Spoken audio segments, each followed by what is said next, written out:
Halo, selamat datang di Weekly Edit dengan Bang El di sini. Setelah selesai maraton manga Tokyo Revengers, nonton episode pre-on air animenya, dan nonton cuplikan trailer live actionnya, saya mau ngomongin soal Tokyo Revengers ini.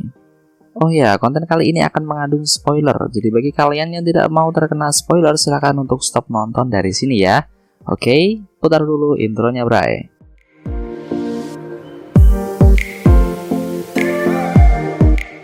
Saya akan memberikan beberapa informasi mengenai Tokyo Revengers ini. Yang pertama, untuk trailernya sudah bisa kalian lihat sendiri di YouTube. Di situ kalian akan melihat beberapa karakter yang cukup familiar bagi kalian para pecinta dorama atau film di Jepangan. Ya iyalah, kan emang aktor dan aktrisnya itu dari Jepang semua. Beberapa tokoh yang cukup familiar menurut saya itu ada Draken yang diperankan oleh Yuki Yamada alias Murayama dari High and Low. Kemudian ada juga Masataka Kiyomizu yang akan diperankan oleh Nobuyuki Suzuki alias Yamato yang ada di High and Low juga. Oke, untuk informasi yang kedua, versi animenya sudah bisa kalian lihat sendiri di Muse Indonesia. Di situ kalian tinggal cari saja anime dengan judul Tokyo Revengers dan akan muncul episode pre-on air-nya. Jadi ini adalah episode pengenalan atau mungkin enaknya disebut sebagai episode 0 kali ya. Dan berikut adalah perbandingan antara live action dan juga animenya bagi kalian para pecinta aktor Yuki Yamada dan Nobuyuki Suzuki. Oh ya, jika kalian malas mencari di Muse Indonesia, saya sudah menaruh link untuk menonton versi animenya di deskripsi ya. Jadi tinggal kalian klik aja. Tenang, itu legal kok. Oke, dan ini adalah informasi terakhir ya yang perlu dan wajib kalian tahu.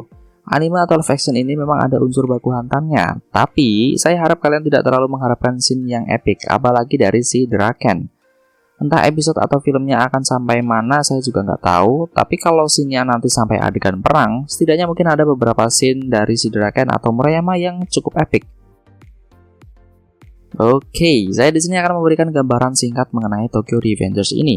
Cerita ini diawali dengan seorang laki-laki bernama Takemichi Hanagaki, di mana di usianya yang udah 20 tahun itu dia masih merasa gagal dalam hidupnya karena dua hal. Yang pertama, dia itu lari dari masa lalu. Dan yang kedua, karena melihat mantannya meninggal akibat terlibat dengan perang geng Tokyo. Jadi setelah Takemichi ini pulang kerja dari toko penyewaan DVD dan sedang menunggu kereta, dia secara misterius didorong oleh seseorang dan jatuh ke rel kereta. Apakah dia meninggal? Tidak bro, justru secara ajaib si Takemichi ini terlempar ke masa lalu. Dan ya, Tokyo Revengers ini mengambil cerita tentang time traveler atau penjelajah waktu. Jadi entah dapat kekuatan dari mana, si Takemichi ini diberikan kesempatan untuk mengubah kehidupannya di masa lalu yang super buruk itu menjadi lebih baik. Soalnya di masa lalu itu kehidupan si Takemichi dan kawan-kawan ini memang parah banget bray. Mereka ini dijadikan kacung sama para kakak kelas. Oh ya, scene di mana Takemichi dijadikan kacung oleh kakak kelas itu tidak ditampilkan di episode pre-on air animenya. Tapi semoga aja nanti episode 1 yang tayang perdana pada tanggal 11 akan ditampilkan deh. Soalnya itu penting banget buat pengenalan karakter. Mari berpindah ke storyline.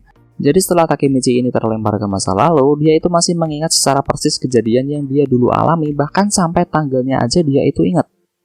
Nah, yang berbeda di sini adalah kepribadian dari si Takemichi, di mana kalau beberapa tahun yang lalu si Takemichi ini dikenal sebagai orang yang kasar. Tapi karena Takemichi masa depan terlempar ke masa lalu, hal ini merubah kepribadian dari si Takemichi yang awalnya kasar menjadi lebih pengertian. Dan karena kepribadiannya berubah, maka secara otomatis kejadian yang dia alami juga perlahan-lahan mulai ikut berubah. Disinilah kalian akan benar-benar merasakan bagaimana rasanya kembali ke masa lalu, di mana itu adalah masa yang paling kalian benci, sementara di sisi lain mental kalian itu belum siap. Ketika saya membaca manga Tokyo Revengers, saya awalnya merasa kesal dengan kepribadian dari si Takemichi. Dia berulang kali memutuskan untuk merubah masa depan, dan ketika posisinya sedang terjepit, dia tiba-tiba berubah jadi sangat pengecut. Tapi perlahan-lahan sikap Takemichi ini berubah dengan seiringnya waktu kok. Jadi saya cukup menikmati sekali perubahan sikap dari si Takemichi yang awalnya ini pengecut sekali sampai akhirnya bisa menjadi seseorang yang bisa dikatakan cukup pemberani lah. Jadi sebenarnya Tokyo Revengers ini lebih berpusat ke Takemichi Hanagaki sebagai tokoh utama dan bukan menampilkan secara detail antar geng yang ada di Tokyo Revengers. Oh ya, bagi kalian yang kurang suka dengan cerita yang alurnya loncat sana-sini ataupun malas mikirin konsep dari time traveler, saya kurang menyarankan kalian untuk menonton live action atau anime ini. Karena si Takemichi ini punya kemampuan untuk kembali ke masa lalu, tapi dia juga punya kemampuan untuk kembali ke masa depan. Nah loh, bingung kan? Tapi tenang aja, untuk konsep dari kekuatan Takemichi ini akan saya bahas di video yang lain aja ya. Dan satu hal lagi nih, karena kemampuannya yang bisa bolak-balik ke masa depan dan masa lalu, kalian akan benar-benar merasakan bagaimana rasanya kehilangan orang-orang yang disayangi oleh si Takemichi ini di depan mata dia sendiri. Ngeri bro, sedih banget, sumpah. Kemudian hal lain yang mau saya bahas di sini adalah dunia di Tokyo Revengers ini benar-benar keras bro. Ketika perang atau baku hantam terjadi, banyak sekali yang menggunakan senjata tumpul, bahkan ada yang sampai menggunakan senjata tajam. Dan kalian tahu nggak yang lebih gila lagi itu apa? Rata-rata berandalan yang ditampilkan itu masih anak-anak sekolah. Meski emang ada juga beberapa orang dewasa, tapi rata-rata ya anak sekolah. Jadi selain kalian akan menyaksikan perang antar sekolah yang keren, kalian juga akan diperlihatkan beberapa hal lucu bagaimana ketika seorang anak SMP itu mengagung-agungkan anak SMA hanya karena dia keren dan jago berkelahi.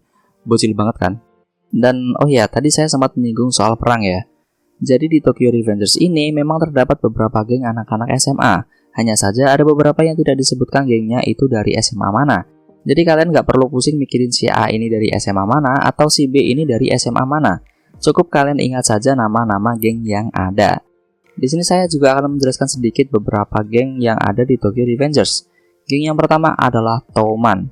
Geng Touman adalah geng utama dalam cerita Tokyo Revengers, di mana di sini ada Babang Mickey dan Draken. Dan disinilah tokoh utama kita Takemichi berada. Kemudian geng selanjutnya adalah geng Mobius, di mana geng ini berada di bawah kepemimpinan si Hanma Shuji, di mana di sini dia berperan sebagai pemimpin sementara dan memiliki anggota itu 100 orang. Dan geng selanjutnya adalah geng Valhalla, di mana geng ini dikenal sebagai geng tanpa kepala, alias geng ini tidak memiliki ketua, tapi memiliki kemampuan tempur yang tidak main-main bro. Untuk detail dari setiap geng juga akan saya bahas di video yang lain aja ya, soalnya cukup panjang.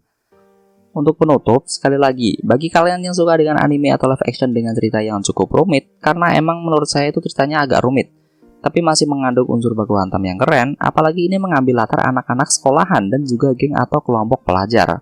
Tokyo Revengers ini cocok untuk kalian tonton, dan pasti akan membuat kalian bernostalgia dengan masa-masa sekolah kalian, dimana ketika kalian itu masih SMP, kalian akan menganggap kehidupan anak SMA atau SMK itu menyenangkan. Dan ketika kalian SMA atau SMK, kalian akan menganggap kehidupan anak kuliahan atau pekerja itu menyenangkan. Padahal mah ya gitu. Dan ya sekali lagi, live action atau anime Tokyo Revengers ini cocok untuk kalian. Apalagi kalau kalian juga penggemar dari Yuki Yamada atau Murayama aja kali ya.